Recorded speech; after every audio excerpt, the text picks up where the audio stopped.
كلمتان حبيبتان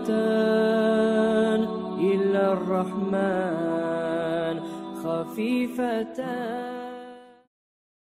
883. hadiste Abi Hureyre radıyallahu anh ayta Kâne Resulullah Allah'ın elçisi sallallahu aleyhi ve sellem daim buluydu. İzâ adasa vada'ayla kuşkuran zamanına değil. Kuşkuralarına hala bize anladık esneğinde kolu salma gerektir. Kuşkuramsa da peygamber kolu salıydı. Ya savvahu ya da uprağın salıydı. Hala fihi avzuna. Ve khafâza av gadda biha savtahu tavuşunda sonu var aslında teydi. Gördünüz mü?